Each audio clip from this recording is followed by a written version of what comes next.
Today we're doing a blog story. It's called Kathy's Journey, A Light in the Shadows. I'd like to make a disclaimer that this is a fictional narrative inspired by real-world challenges to foster empathy and understanding. The setting is Ricks College, Rexburg, Idaho, 1983. Kathy sat in a sterile office in the campus doctor, her hands gripping her husband's for comfort.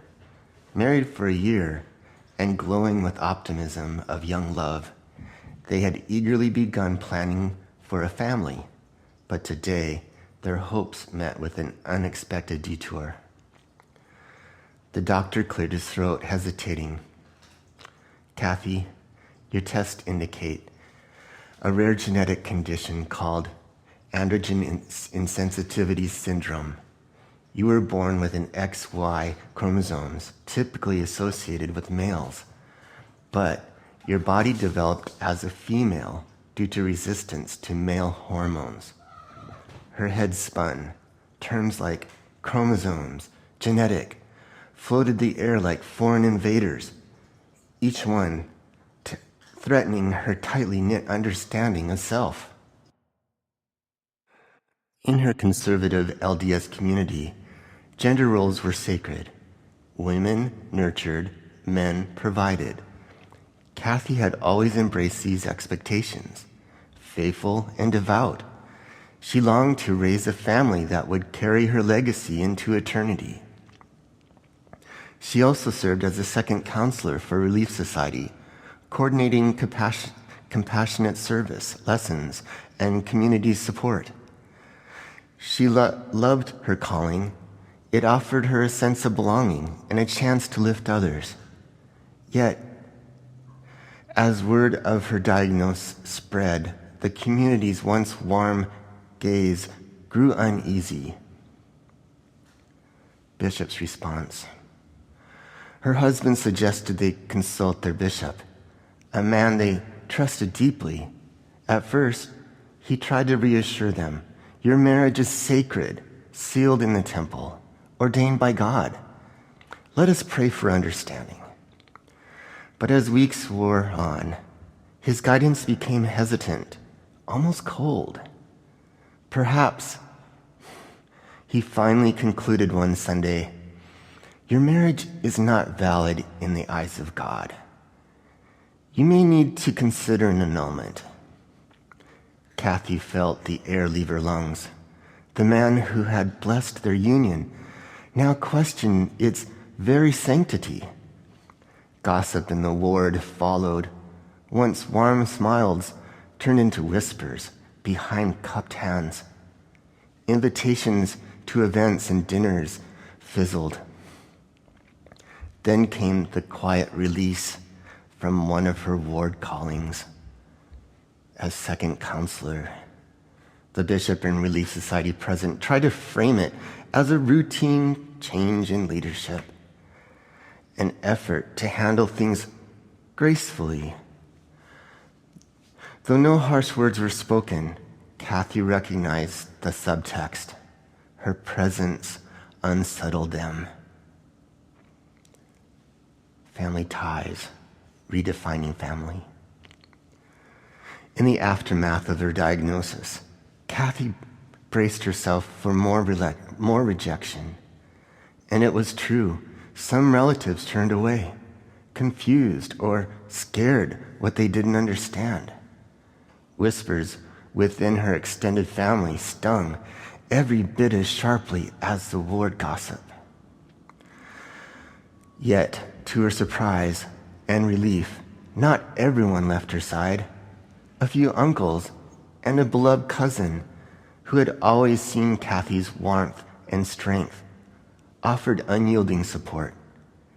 They made late-night calls, checking in on her well-being, sent her small care packages, and reminded her that she was loved unconditionally. During one particularly emotional phone call, her aunt tearfully said, "Kathy, we love you just the way you are." this doesn't mean change who you've always been to us.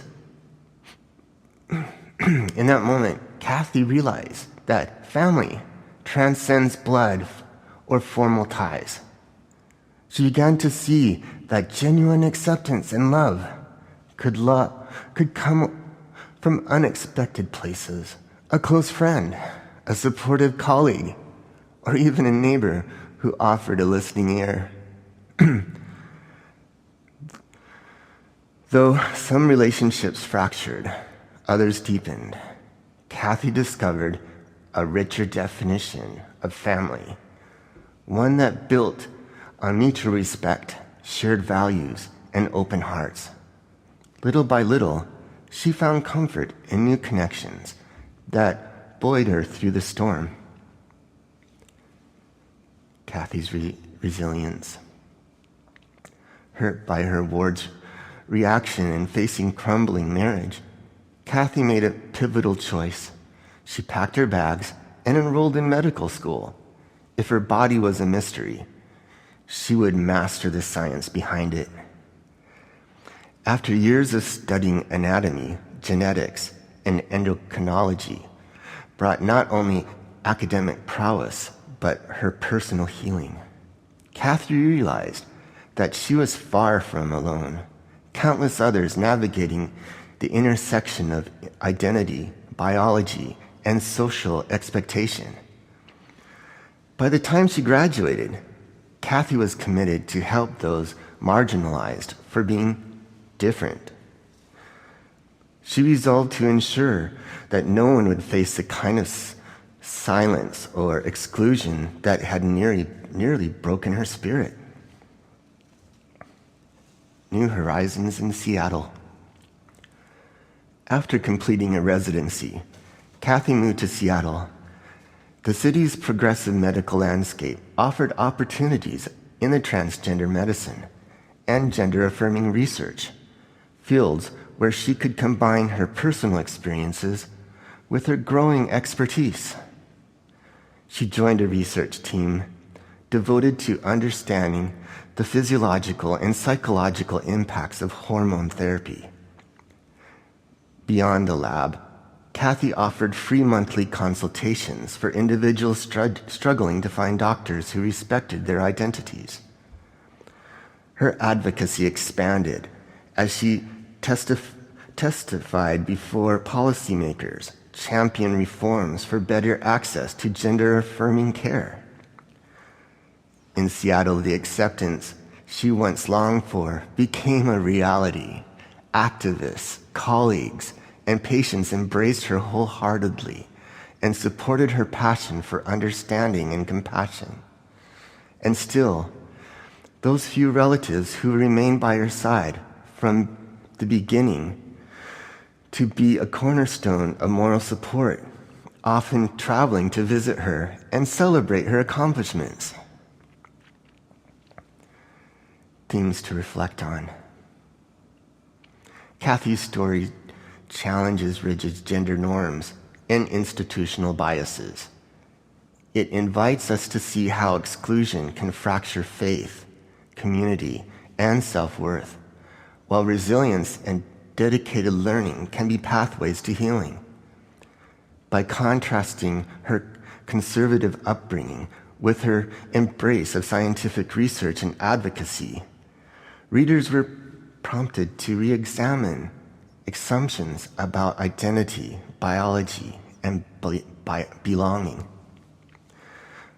Just as important, Kathy's experience show that family is not solely defined by those who share our DNA, our attendance to our church.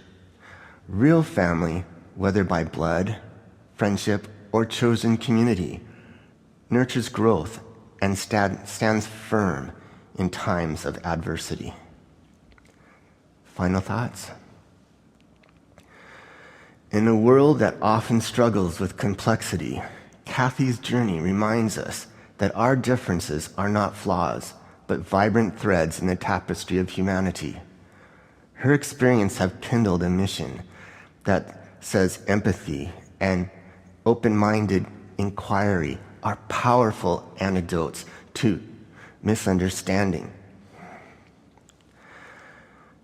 From quiet pews in Rexburg to the collaborative labs of Seattle, Kathy's life stands as a testament. True community is built on understanding, not judgment. By redefining who she called family and standing firm in her sense of self, Kathy emerged stronger, proving that light can indeed shine through the darkest shadows.